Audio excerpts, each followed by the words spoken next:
Greetings and salutations. This is the Outcast Rider coming to you live from my dining room.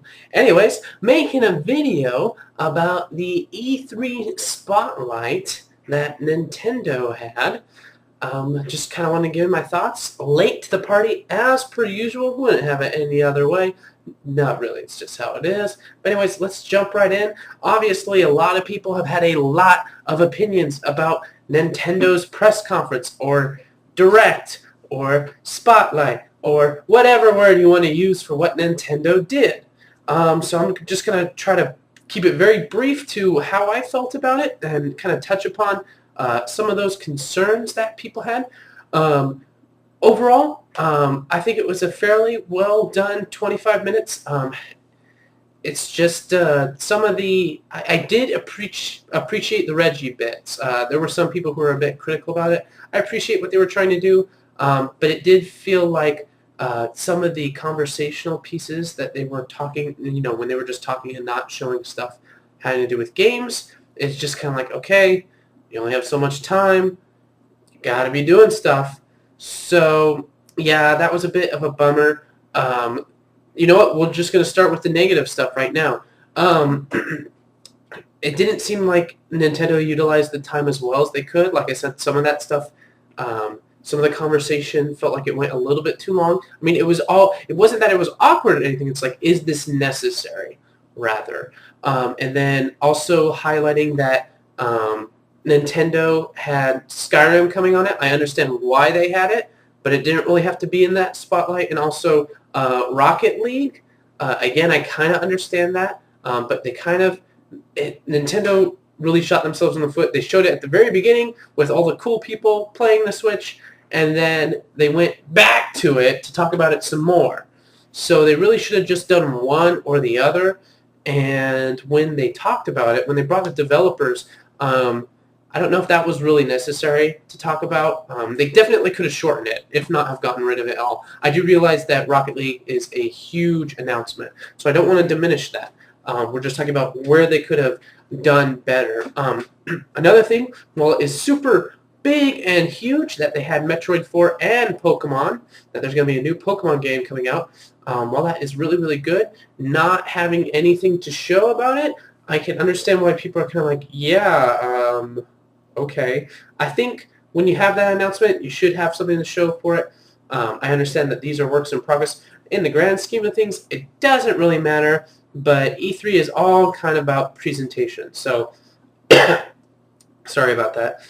It's all about presentation, so you kind of want to have something to tantalize the people, because that's what they were going for. Let me see. That was pretty much all the things within the trailer that I could see that was obviously huge announcement for Metroid 4. A lot of people freaking out about that. Metroid 4 Prime, I should say.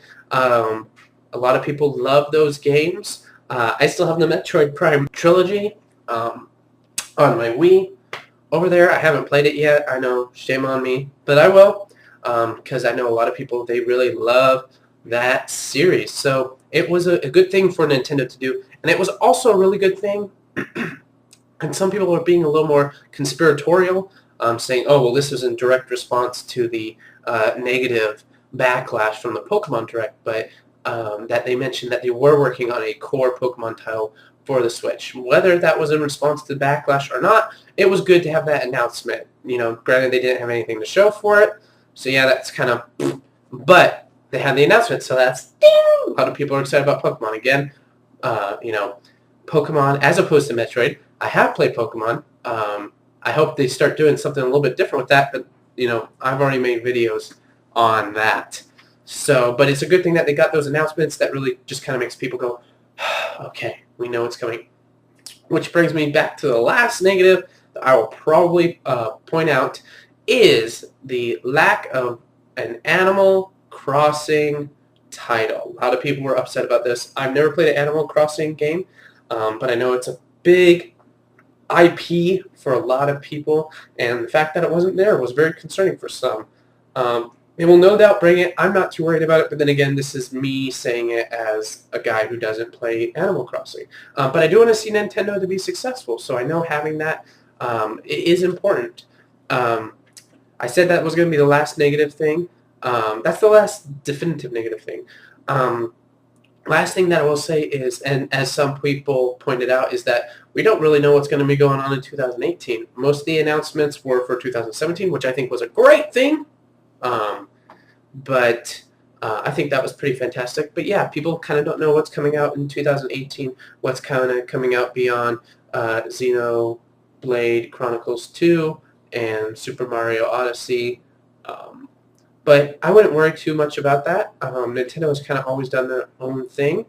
The one thing that I would kind of ask is, we didn't hear anything about certain, franchises. One huge surprise is that we didn't hear anything about a port of Super Smash Brothers. Now, one thing one person pointed out is that Nintendo that what they're focusing on is Pokken Tournament DX is a fighter, and also that's their newest port, that they might wait until that port is out before they announce their next port, which makes a certain amount of sense that way. And also, to a certain extent, it does kind of make it seem that Nintendo isn't super focused on ports. They are super focused on making games, which they seem to be doing a lot of those this year. Another thing, too, not sure why they showed Mario vs. Rabbids Kingdom Battle, because they already did that at Ubisoft. It wasn't really necessary to show that one. So yeah, it just makes me wonder about other IPs. We didn't see anything from Donkey Kong, which I don't think too many people are clamoring from that. People still don't know what Retro is working on, so people are really interested in that. Just makes me wonder about some of the other IPs. Are they going to do anything with Kid Icarus? What about Professor Layton, Ace Attorney? There are a lot of other IPs that Nintendo has. And I think those things we'll hear more about those in the coming months. We do have to realize it's still a launch year for the Switch, although we shouldn't be making too many exceptions for Nintendo because they did kind of take the last year or so off with the Wii U, but I think that's kind of showing with the products that they have right now. They did announce 2 games for 2018, which was Yoshi's, I can't remember what it's called, honestly, I forget. Oh yeah, that's right, they don't have a name, but it's a new Yoshi game in the theme of Woolly World, and it looks really awesome. A lot of people were hating on it, but I don't really understand why. That is a solid game with a solid fan base, and so yeah, that's good. And then another Kirby game, a lot of people were hating on that because it seems like there's always a Kirby game coming out, but the Kirby franchise is very versatile, and that game looks like a load of fun, so can't wait to see that come out. Yeah, but beyond that, weren't any definitive announcements for 2018, and you know what? That's okay. We're in 2017. I know people are always looking for the big thing to tantalize them, but Nintendo doesn't have to. Nintendo's proven that they don't do the same thing everyone else does, so they don't have to. Why would E3 be any different? Just talk about that stuff in the Nintendo Directs that they like to do when that time approaches. Let me see. Things that they did announce. Xenoblade Chronicles looks pretty good. I know some people were kind of sketchy on how the voice acting seems. Yeah, some of the voice acting seems spotty, but, there's plenty of time, and that's just a few clips of audio, so I wouldn't worry too much about that. And let me see. So yeah, that looks pretty exciting. I'm pretty excited about that. Fire Emblem Warriors, they had a trailer for that. The problem with that one is I don't think that moved the needle at all. I'm looking forward to that game. I'm actually probably going to buy that game. I wasn't going to. That trailer didn't persuade me. Information that I heard on the game persuaded me to seriously consider buying it. But I think for anyone who is thinking about buying that game, I don't think that trailer earned any new fans. So yeah, they definitely could have done that trailer better, unfortunately. But yeah, that's another game that's coming out. There's a lot of games that are coming out that, because we're going to have Splatoon 2, ARMS. I don't know if it came out today or it's coming out right after E3. I know that much. ARMS, Splatoon 2. You're going to have Pokemon DX.